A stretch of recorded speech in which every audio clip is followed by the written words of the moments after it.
Well, as you can see, we're going to have a good time today, as always, and we'll continue to let folks in. Welcome, welcome, welcome. I'm Doug Crandell at UGA with the Advancing Employment Project. I am joined, as always, by the wonderful Joseph Harrison, the brilliant Dr. Tracy Rackensberger, and the provocateur Amy Price. And we are glad to have you here today. Our guest is Mo Bunnell, who we will get to. Mo is, you're just in for a treat, and just want to welcome folks who will be viewing this in archive and in training.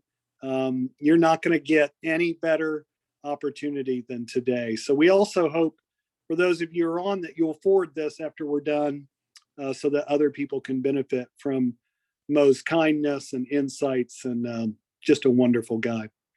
Okay, tomorrow, Dr. Rackensberger has, as you all know, written and received funding from the Georgia Council on Developmental Disabilities around sub-minimum wages in Georgia specifically. And you're going to have Cherie Mitchell, Dr. Rackensberger, and Julie Kegley as the kickoff tomorrow at 10. Joseph will drop that in. We know there have been quite a few webinars, but this is important. There's nothing more than we can do than to support one another. And this topic, as most of you know, is subject of two bills in Congress, one in the Senate, one in the House. And then all over the country, finally, states are banning the uses of subminimum wages. In addition, there's $167 million out for state vocational rehabilitation agencies, and we are deeply hopeful that Georgia VR will make that application. Those are due June 21st. So timely topic. Join Dr. Rackensberger tomorrow. All right, let me get to our guest today, Mo Bunnell. Mo, as you could probably tell from the webinar description, pretty talented person. He's not only an author, fantastic book, which we'll be giving away today, The Snowball System. I got lots of things marked in here. He's a podcaster. We're going to give you plenty of links as we move along in the content today. I think the thing that strikes me so much about Mo is that he could have decided in his life to be pretty self-focused. It's kind of an American value, but he did not do that. He gives away so much. And I think you're going to learn that that's authentic. It's not a sales technique. He loves to see people succeed, to help people grow and learn. And man, he gave up his time today to do this. We were talking before you all got on. He's training people in Germany and Asia and other places. And so he's up late doing this stuff. He works with international Fortune 500 companies. So we're just so pleased to have him here. And he's doing this for us. So I just encourage you, and I don't say this that often, but I would encourage you to really silence the devices. Be present, learn today, think about some questions to ask. To that point, Mo already gave us a great tip. In chat, if you have a question, just type in Q and Joseph will unmute you, or you can unmute yourself and ask that question. Mo Bunnell, welcome, and thank you for doing this. We are all ears, my friend. Oh man, thanks, Doug. So now that you've said nice things about me, I might not tell some of those 1980s stories. Although if we get through our content, get closer to the end, I might tell you some stories about Doug Invetti if you want to know. So hey, what we specialize in at Bunnell Idea Group is we've trained over 20,000 people, all on sound, effective, and efficient ways of influencing the future. And because big companies have more money, we mostly focus on companies that have, where people have a big one foot in like expertise, and that same human being has 1 foot into bringing in large contracts, growth, something like that. And then what that does is it lets us donate time for other places where we do a ton of philanthropy. And I think what's interesting about that model is Walt Disney had a great quote that said something like, "We don't make movies to make money. We make money to make more movies." And that lets us spread the word, give everything away to everybody else, and help make the world a better place. So what I'm going to give you today is a really, really short version of what those 20,000 folks have gone through. These are the top end management consultants at Boston Consulting Group, the top lawyers at organizations like King and Spalding, Wilmer, Hale, Decker, the very best of the world, top HR consultants at places like WTW, formerly Willis Towers Watson. We've worked with Sotheby's, the high-end art auctioneers, the people that are consigning that $30 million Rothko that your parents have above the living room table. So really the best of the best. And you are the best of the best in what you do. What you'll get today is a really simple framework for how you can land more of the opportunities you want, calling on businesses, placing people, getting involved in the community, things like that. If we would, let's call that managing your opportunities. Secondly, and in many ways, more important, how do you manage your relationships to meet the right people in the community that can say yes to the things you want them to say yes to, or steer you to the people who can? So that's our second thing, manage the relationships. And then the third piece, which I think is maybe the most important, is how do you manage yourself so you're on top of these all the time?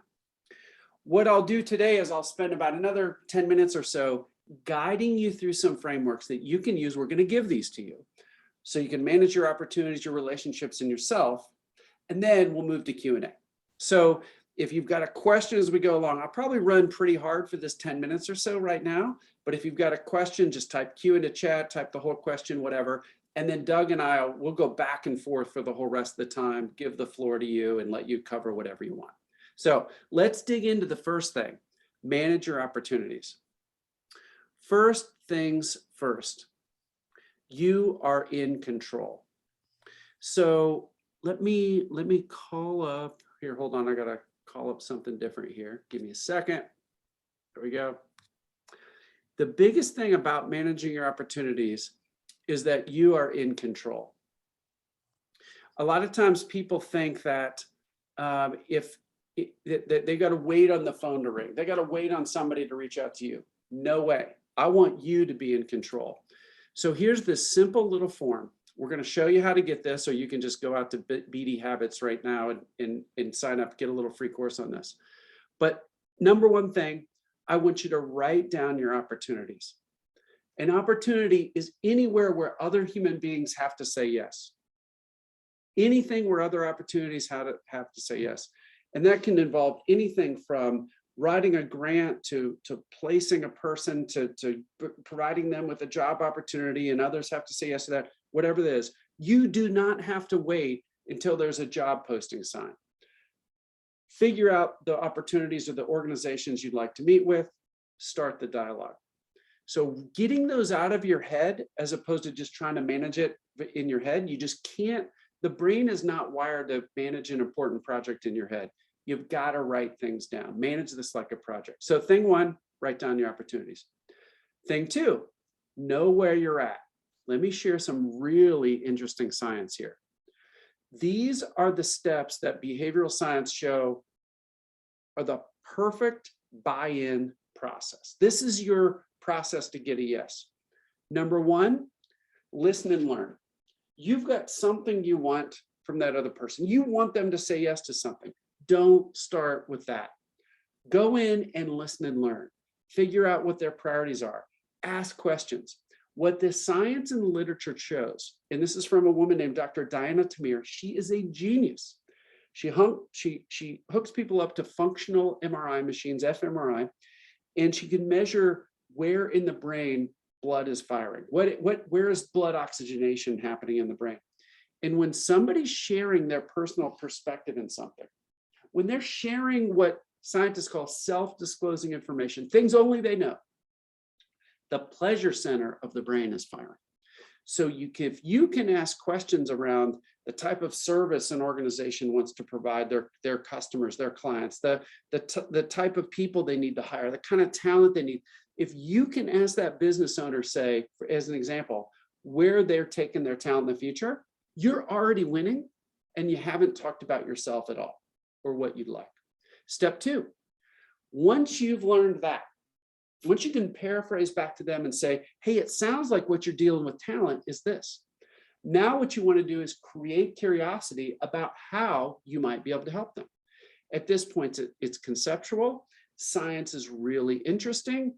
It turns out curiosity is an intrinsic motivator. That means we don't need a reward at the end of it. We simply want to feel the state of curiosity. That's why we love it.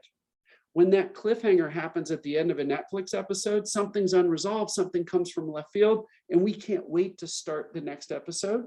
We love the experience of curiosity and the resolution of things that are unresolved. So what you can do in step two is say, well, gosh, it sounds like what you're dealing with this. That's your transition from step one to step two. Would it be helpful if I explained how we might be able to solve blank? And you use their exact words back. Well, yeah, that'd be great. Now you talk a little bit about your organization, what you're trying to do, whatever it is. And at the end of that conceptual building of curiosity, now it's time to actually pin things down on how exactly you might be able to help. You know, let's say they're interested, they're buying in, there's a war for talent, they can't get the right people they want. That's where you might say, well, gosh, would it be helpful if I introduce you to somebody named Janie? I think she would be perfect for this role you're talking about here. Now you're in building everything together. Now you're down to specifics of exactly what you need buy-in for to get Janie employed at this organization, to get them excited to meet her. So at building everything together, the science here is called the IKEA effect. IKEA, named after the Swedish retailer, led by Michael Norton out of Harvard. And what they found is that people buy into what they help create. So if the person can make tweaks in payment, start dates, training, anything that you'll do and they'll do to make this work, every little incremental yes is a yes on the path to full approval. Once you've got one person staffed or one yes, now you can circle back around, land and expand and get more, right? Because you've built trust. So the idea behind this is, one, man, write down your opportunities. You cannot manage it in your head. Two, know where you're at in an optimal buy-in process. And three, that last column is set up to write down what's something you can do to move forward one step ahead. That's managing your opportunities. If you write these down, know where you're at, and write down what's one incremental thing you can do proactively to move forward, you're already making progress. So that's big step one. The second thing I want to share with you out of our big three things for today is, how do you manage your relationships? We've talked about how to manage your opportunities. This is how you manage your relationships. Much like the first thing, thing one is write down the most important relationships you've got. Again, you just can't be effective at this trying to be everything to everybody. A good rule of thumb for writing down the most important relationships is 10 people. That's what we call, if you write down your top 10 people, that's something we call a protomoi list. Protomoi is a Greek word. It means first among equals. I love that concept, first among equals. If you try to keep in touch with everybody, you'll keep in touch with nobody or the people you already know and like. Science shows you'll be heavily biased towards people you already know. So focus on your top 10 of who you should know. If you want a practical takeaway right now, just pull out a scrap piece of paper. Right now while I'm talking, write down the top 10 names of people that you'd like to know in the future. Even if you don't know Jane Smith's name, you might know the owner of XYZ Corp or something like that. But write down everything you know for the top 10 people, not that you know now. Some of those people might make it through, but anchor yourself on who you'd like to know. Once you've got your names written down, you write down the organization they're part of, and then we've got 7 steps to what we call raving fans. So what most people do when they judge their relationships is they judge the depth of relationships by how extroverted or warm the other person is. Well, that's not good, because if somebody leaves a meeting, they'll, oh man, Sally loves us. She hugs us after every meeting. Well, Sally hugs everybody. So that's not a good litmus test of if she's steering business your way or someone else, or if she's saying yes to you or likes you more than someone else. So the idea here is we can look at 7 different definitions of how the person behaves and know where we're at. Here they are really quickly. Target, somebody you'd like to meet, but you haven't met with. 2, acquaintance, somebody that you've met, but you haven't, they know you, you know them, there's some likability forming, but you haven't quite talked about services or things that you could provide them. At Curious Skeptic, you've actually broached the topic of how you might be able to engage in a business context. New client, that means they've said yes to you for something, you've staffed someone, that they've provided a donation, whatever it is. Solid working relationship, that means you've done several of those kind of things. You're starting to develop a real commercial relationship that's quite effective. This is where things get interesting. At loyal client, you're not at that level until they call you up and ask you advice for something that is outside of specifically what you do professionally. Meaning, they might call and say, "Gosh, I really loved what you're doing at ABC. Would you be willing to talk to my daughter? She's thinking about a career similar to what you've done, and I'm really impressed. Would you talk to my daughter?" Well, now you're doing something outside of specifically the more businessy kind of transaction, and frankly, it's just more valuable than the stuff that you do for a living. When you do things like that, they're becoming quite loyal to you. It's it's bigger than simply the transaction. And then raving fan. That's where you've helped in so many different ways that the person can't hold it in anymore. Either proactively, they've gone out in the marketplace and said, "Man, you need to meet Sue. She's fantastic. She did this for us. You would benefit from meeting her." Proactively or reactively, you've asked them to be a reference and they're happy to do so. The point is, at the point where they put their name out in the marketplace and say, "You're great, you're trustworthy, you're somebody else needs to meet," that's when you're a raving fan. And that is powerful, because if you have dozens of raving fans out there, they're almost like, and I mean this in the good way, salespeople out there promoting your great work. So wrap up to this page, super simple to use, is step 1, write down your top 10 relationships you want to know in the future. Who's most important, not easiest to access? What company are they at? Where are they at on the path raving fan? And what's your next step to deepen the relationship? That's our second big thing. So one more, and then we'll pop up and Doug's going to ask me interesting questions and tell funny jokes. The third piece, how do you manage yourself? So we talked about managing opportunities. We talked about managing relationships. How do you manage yourself? Really simple. 15 minutes once a week. This is all you need to do. Number 1, you update your opportunities based on the opportunity list. Where are you at? What do you need to do to get that one more incremental step? And what can you proactively do to make that happen? You just update your opportunity list that I walked through first. Second, you manage your relationships. Similar, update your relationships. Did anybody make progress? What are the next actions you might take? Real simple, document it. Keep these stuck on your wall so you see them every day. That will compel you to keep moving forward. Those are your first 2 steps. And then here's where the magic happens. You schedule 15 minutes once a week where you manage yourself. I'll challenge you politely right now. Open up your Outlook. I know Doug said turn off your devices. This is one moment you can turn them back on. Open up your Outlook on your phone, your laptop, your calendar, wherever you keep it. And wherever you keep your calendar, schedule a 15-minute meeting once a week. Make it recurring, last forever. I'm a Friday at 3 p.m. kind of guy. You might be Monday morning, Sunday night, Saturday morning, Thursday at 2. Doesn't matter. But pick a 15-minute time interval that you'll repeat every week forever. And here's what you do. You take a quick look at your opportunity list. You take a quick look at your prototype list, your relationships, your first among equals. And you just pick 3 proactive things you're going to do that upcoming week. So pick your 3 most important things that are hanging out in those right-hand columns. And here's the deal. You got to make those 3 things satisfy these three criteria. They spell BIG. B stands for big impact. Choose the three things that are going to have the biggest impact. If that means you would need to go downtown, knock on somebody's door and introduce yourself, do that. If you need to follow up on something that's outstanding, do that. Pick the three things that are going to have the biggest impact. Your mind will tell you to do the easy things. Your mind will tell you to go answer emails. Get that out of there. That stuff's going to happen anyway. Pick the three things that have big impact. Here's the second. I stands for in your control. I want you to write these to-dos. We call these MITs, most important things.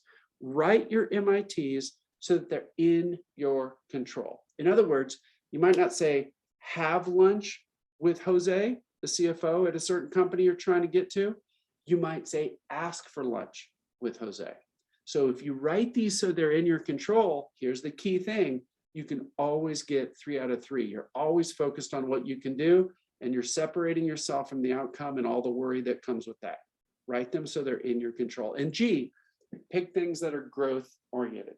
What's going to grow your relationship ecosystem? What's going to grow your ability to impact the world in a positive way? Don't let yourself be fooled by following up on things that I've already said yes to. We're assuming there's already mechanisms to do that. If you want to make a big impact, then you focus on things that are purely growth oriented. Here's the deal, and I'll summarize with this. If you do 3 things every single week, it doesn't sound like much, but if there are 3 things that are big impact, if there are 3 things that are in your control, so you know you'll do them, and if there are 3 things that are growth oriented, those 3 little things once a week will turn into about 150 a year, 1,500 over a decade, and you will make positive progress in the ways that you want. So I'll summarize with this. These things are sort of counterintuitive. Growth is sort of counterintuitive. We can sort of fall into the trap of do great work and the phone will ring. Yeah, there's some truth to that a little bit, but you just won't accelerate as quickly as if you manage growth like a project. And it just involves those 3 big things. 1, write down those big opportunities you want to have, know where you're at and what's the next step. 2, write down your most important relationships, your first among equals, your protomoy list. 10 names, doesn't need to be 50, it doesn't need to be 1,000. 10 names that are going to be the biggest impact on your ability to change the world. Write those down, know what your next step is. And then 3, once a week, call timeout, 15 minutes, figure out what are the 3 things you're going to do that week. Your MITs, your most important things. They have to be big impact, in your control, and growth oriented. If you do those 3 things every single week, you're always advancing your opportunities, you're always advancing your relationship, and you'll just be amazed at the momentum you can create when you seize control of your growth. So that's sort of the end of my opening comments. You can get all those tools at bdhabits.com. You can sign up, and there's a free little video course that walks you through everything. It's really powerful. So Doug, why don't I kick back to you and guide us through an interesting conversation about how we can apply this specifically. Man, Mo, it's just so much fun to spend time with you in this way, and knowing that I didn't say this at the beginning, guys. Mo has opened his office for us to come and shoot video and photos of a job seeker with disabilities. He's met with people who have the same vocational themes and interests. I mean, this is not just somebody who's doing this as a favor to me. Mo believes in this. His wife does this wonderful stuff with their beautiful farm and horses for kids with autism and disabilities. And so Mo lives all of this. Mo, someone sent this one, and I think this is really, I guess sometimes this is what I think about you myself.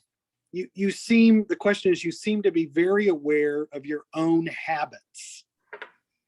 Is it natural, or do you have to work at it?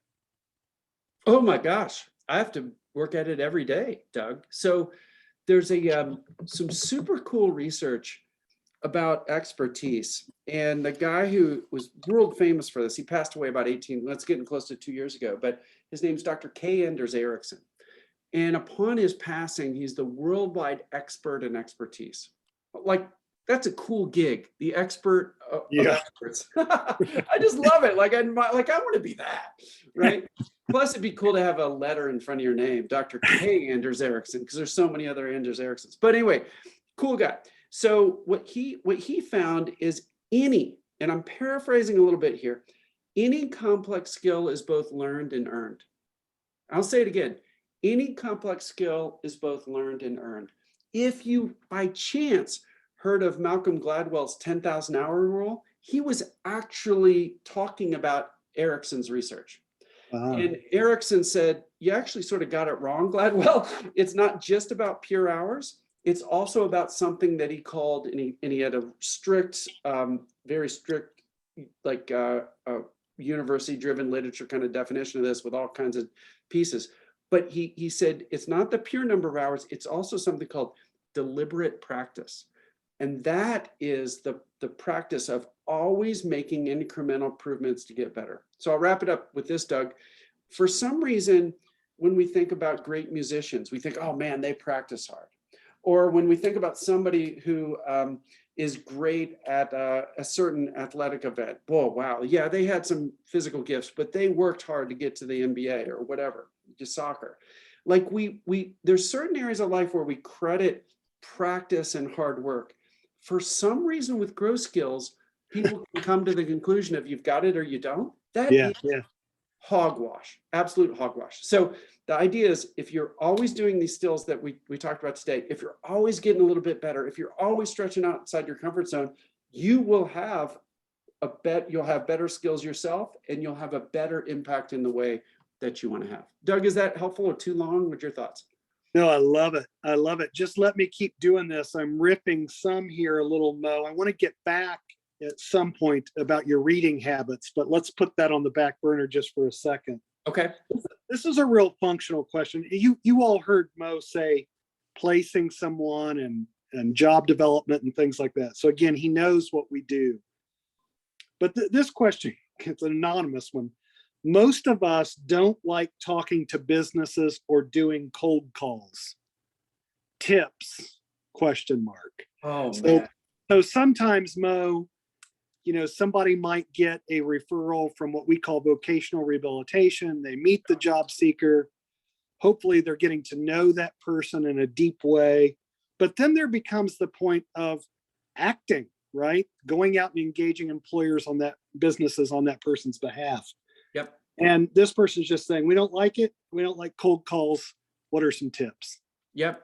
So Doug, tell a joke while I pull up some really good content for this. Well, let's see. Why did the cat like to sit in front of the fan? I don't know, Doug. Why did they? You're supposed to be pulling something up. I am. I'm almost done. Anybody know the answer? Why did the cat sit in front of the fan ready for a dad punchline? Because he wanted to be a cool cat. Oh, wow. Well, you all I can say is you got us to the visual. So I'm calling that success. All right. All right. I actually like that. I'm going to use it with my daughters. They're in college, but I think they're going to dig it. Okay. So so when we train folks, we use this exact slide with one of the top management consulting firms in the world. I only bring this stuff up to tell you, like this is really good content. Yeah. Yeah. This took about 15 years to develop. So we've decoded the top 15 ways you can get an introduction.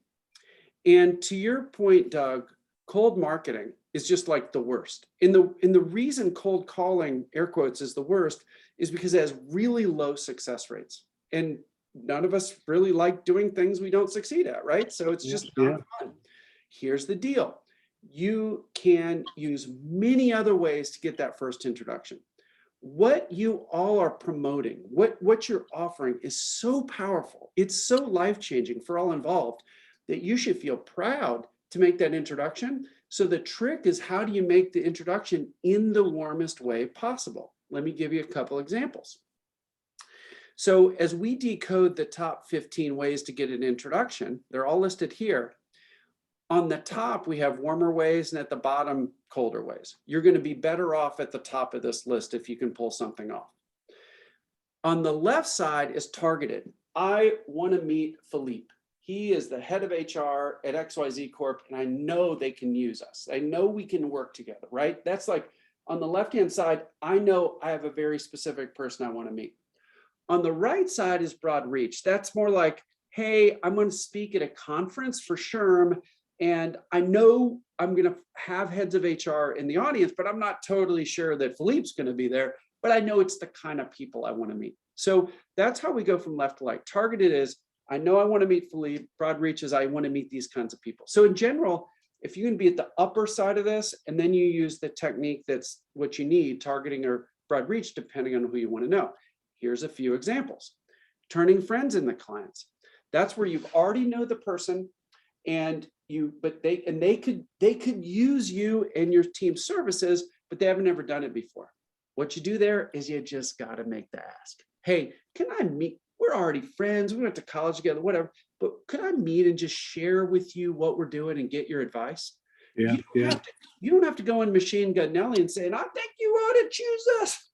You can just go in and ask for advice. They're your friends. They want to help. You're letting them down by not letting you help. That's one idea. Two idea, value groups. This is where you put a group of people together that have a similar role, say in your town or wherever, and they're going to meet, you're going to meet like, you just pull them together like once a quarter for a little happy hour, and you're going to have some kind of topic that you discuss. The value is them getting to know each other. You're just the hub. And I guarantee you, if you're the person that's the invitee or that you're making the invitations, people look up to you more. It's crazy how much they do so. And everybody wants to know what you do. So you could pull together heads of HR, heads of staffing, or whatever, talent development. You could pull people together to have like roles at similar companies. And the bond there is the value of the group, how they all meet each other. And they just all happen to want to know what you do. Voila. It's an easy introduction. Forums are where you've got a specific topic you're going to speak on and you invite somebody, but it's a one-time event. Board of advisors. This is where you take some of the people that already use you, say it's 8 people, and you say, hey, I would love to get together quarterly and explain some of the services we're offering, some of the new cutting edge things we're thinking about. And I want to get your feedback. I'm going to buy you a box lunch. We're going to have lunch once a quarter. I would really value your input. What's interesting about this is the default is on. You're going to meet quarterly. That's the deal. You'll get a high acceptance rate on these. People want to help you. And what you'll find is when people get together, say quarterly, every time somebody's going to go, oh man, I didn't think about it, but there's somebody you ought to meet. Boom, there's an introduction, and it was their idea. So I won't go through all these, but those are just a couple simple ideas. Basically, if you're offering something of value, and if you're getting together with people in the marketplace, you don't have to do as much cold calling as much as the people that already like you will make the introductions themselves. Doug, is that where you wanted to go on that one? Yeah, I love that. I don't think I've seen the introduction methods. Those are so cool. And I think it really gets at, Mo, a lot of what we spend time talking about is that, just going in and dropping off a brochure or a card about your employment program probably doesn't do a lot and might even cause problems because people have a lot of things they're doing. And I think that's what strikes me so much about your work around relationships and all that.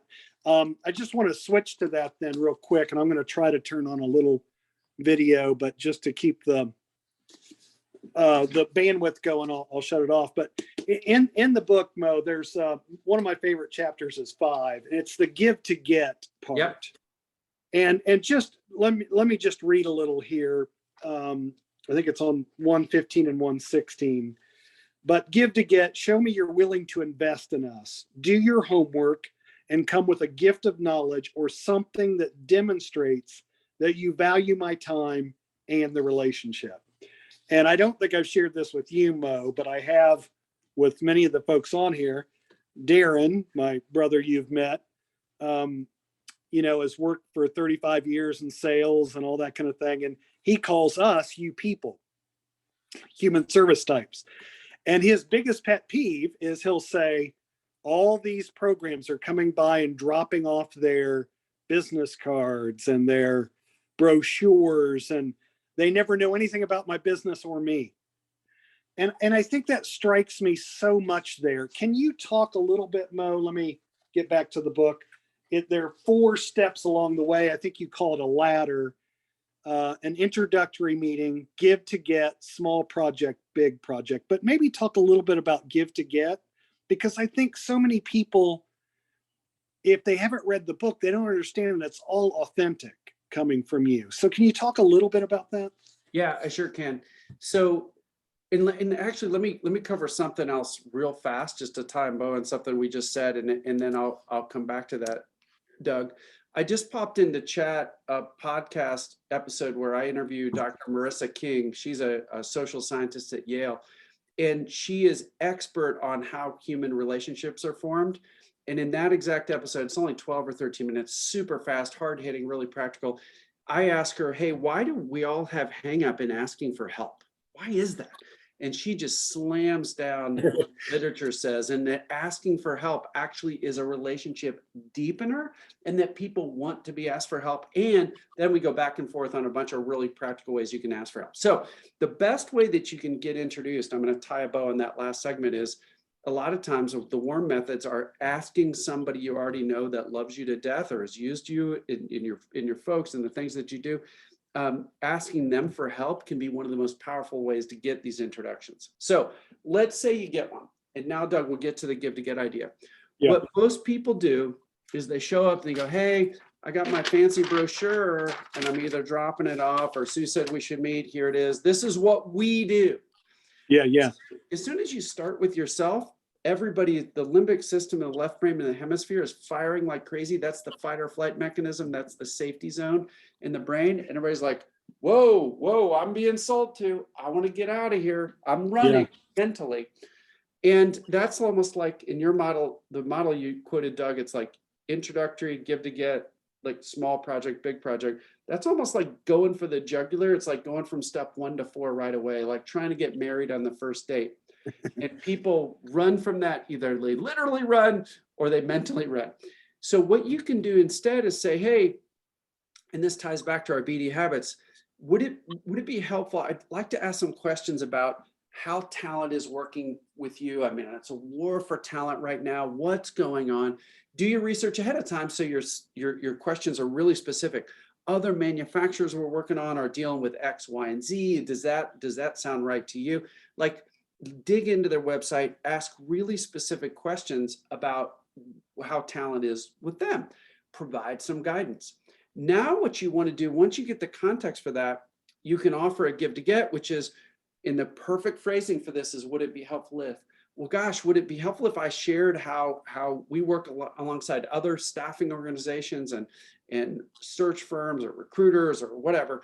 And we work alongside others to help organizations fulfill their staffing needs. Well, you want some of your advice to be about you, and you want some of your advice to be about others. That's unrelated to you making a win. What that does is it pops you up a level in their mind from cheesy salesperson, which is what you're worried about, to advisor. You want to be advisor. You want to be somebody they look to for things outside of your actual, exactly what you're trying to get a yes on. So to be an advisor, you have to advise.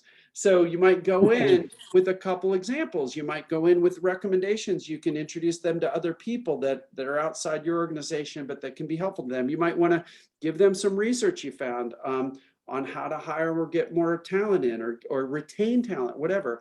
But in amongst that advice, that's your give to get. In amongst that advice, you've got your solutions as well. Then what you're trying to do is get a small win, just one person. They just say yes to one person, because you know, once you get one, you can build from there. And then your big win could be a big multi-year contract with all kinds of other like all kinds of co-created cool stuff that you can do. That's a big win. But it gets there through first becoming an advisor, next getting a small win, and then next getting a big win, as opposed to going in like, here's our brochure, please, dear God, say yes to me. Doug, is that helpful at all? Yes. And I want to pause here. As we've said, you can ask questions, unmute. Do not be shy. Don't let me ask all the questions here. So jump in, and there's no formal way to do that. We also want to make use of this time. So Mo, this one is a little more specific to our field. So let me preface it a little. Do it. So there's a tax incentive. It's a federal tax incentive. It's actually a credit, not so much an incentive. But to also frame that up, we're also thinking about how we can advocate for a Georgia specific for high demand career initiatives. I guess the question is, what do you think about tax incentives or credits for businesses? I mean, that's a different, you're so well spoken on motivation and what gets people to yes and authenticity. Can that still feel authentic when you're kind of using a financial incentive? Can you talk about that a little? Yeah, without a doubt. So guess what? I've got another presentation I'm going to pull up. Do you think you have another joke in you? I'm pretty close to it. I'm pretty close. The only one I can think of is the cat one, and I don't think that's going to go over well again. Yeah, you could say it a second time, but like faster or something. But Or we will wait on you as you do that, and I'll just encourage folks. Moa has been generous with the a PDF as well that Joseph has dropped in. We'll follow up with all these great resources. The PDF is high impact relationship deepeners. Oh yeah. I guess, Mo, what I want to say to this before you jump in here is that, guys, take some leads from Mo. Mo's giving a bunch of stuff away. What are we giving away? Advice, referrals, a deeper connection to the community. What are we specifically as individuals and then as a field giving away? Go ahead, Mo. Yeah, well, in to tie on to what you're saying is that that high impact relationship deepeners PDF you popped in the chat, man, that thing is gold. Those are 7 different ways that we found you can stay in touch with people, deepen relationships. There's even like little email templates in every one of those. You can copy, paste, tailor, make your own, like really, really practical, good stuff to stay in touch with your most important relationships. Okay, so you talked about the tax credit, Doug. So there's a bunch of brain research on how the brain's wired. We know now it's ridiculously complex. The best metaphor neuroscientists have is a hub and spoke model. So think of what's in front of you now as more of a metaphor for the brain as opposed to like a literal map of the brain. But in general, we have a left hemisphere and a right hemisphere. In general, we have cognitive versus visceral functions, and that those 4 things make a 2x2 matrix. So again, metaphor, not 100% like literal, but this resonates with folks. We've had over 20,000 people take this assessment. It's called the Herman Brain Dominance Instrument. We've actually become the largest wholesaler and practitioner of these around the world. So 4 major ways that you can get a yes. And to put some context around this, 95% of people, that's not like rounded, like it's exactly 95%. 95% of people have more than one of these. So I want to say it up front, like it's not like someone's only blue or only red. They're probably a combination of either 2, 3, or 4 of these. That said, boy, it can be really helpful to decode how the brain works and how you get a yes. Here's the answer. So if somebody thinks in a real logical way, they're thinking in all the time in numbers, in stats, in profit margins, in their balance sheet, their P&L, like how can they optimize their entire business to make more money and be successful? Now, they might have a noble goal at the end of that. It doesn't mean that they're a jerk or anything. It just means that making their money helps them employ more people, have a bigger impact, things like that. That Disney quote I mentioned before. We make money to make more movies. So, but knowing if somebody thinks that way, a tax credit would be bonus because they get this financial impact in addition to the other 3. The second way of thinking is all about safety and process and how's this going to work and digging into the time frame and the training and the details and the onboarding and the selection and all that stuff. So the green process, if you will, is another way. And then we've got specific things we want to emphasize there, specifically around we know what we're doing and this is safe. Okay. Now, next, let's move over in for most people, the right brain. So in the red, we've got interpersonal, feeling-based, empathy, empathetic, thinking about others. So this red stuff, what that motivation is much more around helping people, making everybody happy. It could be, if you're worried about staffing, it's relieving some pressure on the existing team, creating a community, things like that. And then lastly, we've got the high yellow folks, which are much more around big ideas, game changers, innovation, something new, things like that. So check this out. The two opposing pairs, I think, are the easiest way to describe this. You've got the blue facts and the red feelings. You've got the yellow big idea versus the green. How the heck does it actually work? And boy, here's the gold. So these are how some organizations look. Here's the big AmLaw 20 firm we work with, tons more on the, you imagine lawyers more on the green and blue. Here's Sotheby's, the high-end auction house, a lot of art history majors that got into business. Interesting. Big management consulting client we work with, they're up at the top. They're analytical, they're very strategic, very innovative. They love new things and the data that backs it up. Here is your gold. If you can understand what are the clues that somebody's giving me that they think in one of these ways or the other. Do they show numbers, spreadsheets, ask about that tax credit? Well, they might be more blue. If they're worried about how is this actually going to work, they're more green, and so on. This middle column is the key. With high blue, you want to show you're going to get a great deal.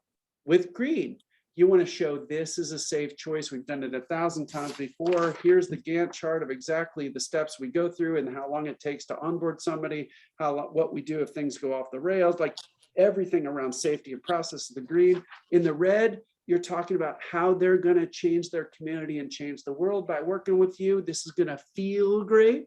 And in the yellow, talk about how your solution, how your folks, how your team, how what you do fits strategically with what they told you their priorities were. This is very independent. You got to know their priorities to know your alignment. And if it has a hint of innovation, you're even better off. So these things in the middle are massively important. If you can figure out how do you tell your story in a way that emphasizes ROI, return on investment, that says you're safe, that shows how people have changed the world, and it fits with their goals. If you can hit all four, you're going to get more yeses than ever. So Doug, is that sort of? I love this one, Mo. I love this. This is so good. And the return on investment kind of connects to a question. We're going to give away 2 of your books and we're coming up on 10 minutes, but Mo, there was a question and let's take this one since you had that up on around leveraging that thinking. I just love that. So one of the things, Mo, we talk a lot about is, for instance, every time we put somebody to work, and this is based on some research out of Kent State on return on investment to taxpayers, right? To taxpayers, not the individual with a disability or the program or, the employer, but to taxpayers. Yep. We return every year for every person we place over $3,000. And that's savings in SSI, it's purchasing power, yep. All that kind of thing, increased tax revenue. So the question then is, what metrics about purchasing power and return on investment do businesses value when it comes to this kind of engagement? I mean, are those some of the things we should be using? Or are you saying, Mo, you've got to know your audience and know the person to see if that ROI information is going to resonate? That's exactly right. So where things that have a potential change the world idea, the math gets less compelling the bigger the denominator, the bigger the scale is.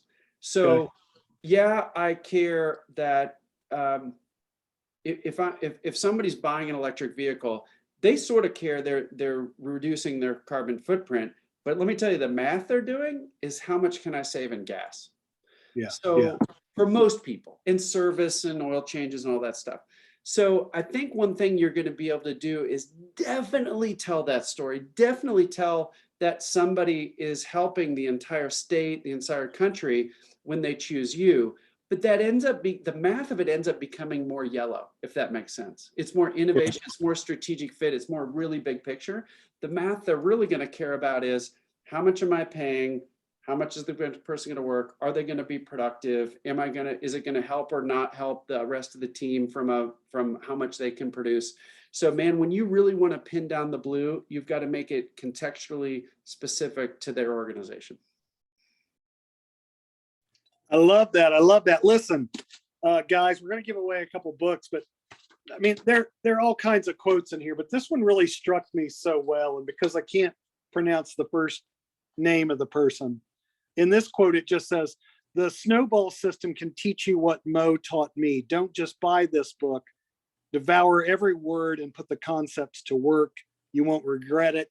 And Mo, on the back of here, none other than Dan Pink has endorsed the book. So we're going to give a couple away. But I just want to check in real quick. If the group has any questions that we've either missed in chat, or if you want to unmute. Elbert, I didn't see you there. Welcome, my friend. Hey, Lawan, great to see you, hear from you. Joseph is also pestering us about the survey. Thank you, Joseph. So a survey afterwards. Okay, Mo, you're off the hook. Here we go. Sit back and relax. This has been fantastic, Mo. Okay, here we go. We're giving away 2 books. So the first person in chat. Now you can of course use Google, whatever you want to do here. What state is Mo Bunnell from? Clue, it's not Georgia. What state is Mo Bunnell from? For a book, free book. Oh, here now people are responding. See if somebody can get it. California? Who was that? Who Is was he from that? California? Is that Lawan? Yes. Nice try, Lawan. It's not California. Keep going. It's almost in Okay. some weird ways the opposite, not geographically, but like in mindset. Not mindset. Everything's opposite from where you're from. Okay. All right. Let's hear it. Where is Mo from for a free book? I mean, all you gotta do is guess. Lawan, you gotta keep guessing. I'll give you a hint. Doug is from that state. North Carolina. Nice try, Elbert. I think now you may have given it away. She got it. Elbert got it. Gets the book. Elbert gets a book. Fantastic. And I'm surprised that you remembered that I'm from Indiana. Thank you. Of course, I think I sent you one of my books. Mo, Yeah, we're always of course. giving away Thank books you. here. And Mo, Elbert just said she's just loving this. Do you have any questions, Elbert, for Mo? No, sir. No, All right. thank you. Thank you. Thank you. All right, one more question for one more book. Now you're going to have to Google a little, but you can find this. And Mo, you'll have to give some little hints. Mo lives on a farm. Beautiful. The house is just gorgeous. What kind of animal do Mo and his family have that is named Louis Hamilton? What type of animal, what kind of animal does Mo and his family have that they have named Louis Hamilton? For A the horse? final free book. Who said it? A horse, Luan. Lawan, I just love your guessing. No, it's not a horse, but you're close, Lawan. A goat. Close, keep going. A pig. Oh, Mandissa Edwards got it. A Lawan. pony. So sorry. It is a donkey. Louis Oh, Hamilton is a donkey, and he is cute and just had his birthday. I'm gonna try to pull up a photo because you just have to. He is great. He is fantastic. Louis Hamilton is a fixture of the farm. There you There- go. Look There's at that Louis. gorgeous guy on He his just- birthday. He just turned 6 years old Sunday. Really excited for Louis. He was You can see You can see all the photos there, guys. Lots of fun stuff with Mo. We really could do this for hours. Mo, I just want to thank you. You agreed immediately every time I asked you to do something. I guess just in this maybe last 2 minutes, Mo, this is a question that this is one of my questions. And I guess I'm just always impressed by it. By the way, Mandissa and Elbert, please send Joseph your mailing address and he'll get you the books. You read a lot, Mo. I mean, even listening to you, it's all natural. You can pull from that reading. Why is that important to you? I mean, you wouldn't have to do that. You're an expert, on your own. Why do you read so much? Why is it an important habit? Well, can I, we're going to close at the top of the hour, right? Yep. So can I answer a different question? I suppose. I mean, I just asked you a question, but you can't. Yes, you may. Here's the different question. And I want to say this to everybody. And I know not everybody had their camera on the whole time, but I could feel the energy. I want to answer the question, why is this stuff important to you? And here's my answer. You are all doing really freaking important work. You're doing really important work. And I do not want you to sit there and sit back and let the world come to you. You'll advance, you'll grow, you'll change people's lives. But what I've seen, I just got an email from somebody the other day, and he's more on the commercial side of things, but he has grown his book of business 4 times in 2 years. He's in his mid-50s. He had stabilized. He's grown his book of business 4 times since he read the snowball system and started putting these principles into place. Think if you could impact in 2 years 4 times the number of people that you are now. And it's going to involve in you doing these things we talked about, managing your opportunities, managing your relationships, managing yourself. Get yourself out there and start talking about what you're doing. Talk to more people, talk to flipping everybody, and use these things we talked about today, because you are in control. You're in control of the impact you can have. And I want you to have I know you're having a big impact now. I want you to have 4x the kind of impact that you have now in a couple of years. And you will get there if you do the kind of things that we talked about today. Doug, that's what I'd like to leave with. Buddy, usually I would be offended, but you did a much better job answering that. And as always, it's authentic. We do want to know sometime why reading's so important to you. But thank you, Mo. That'll be our next webinar. Thank you, Mo, so very, very much. Everyone, we will follow up with an email with the resources from Joseph. Forward that stuff out there. Mo has left us with a charge that I think is so important. He believes in us. He believes in what we're doing. And we want to thank you. Let's either give him a Modicon or clap for Mo. Thank you, Mo Bunnell. We appreciate it. Thank you so much. We appreciate all that you do. Thank you, everybody. And we will see you hopefully in the morning for the sub-minimum wage webinar. Thanks, Mo. Bye, everybody.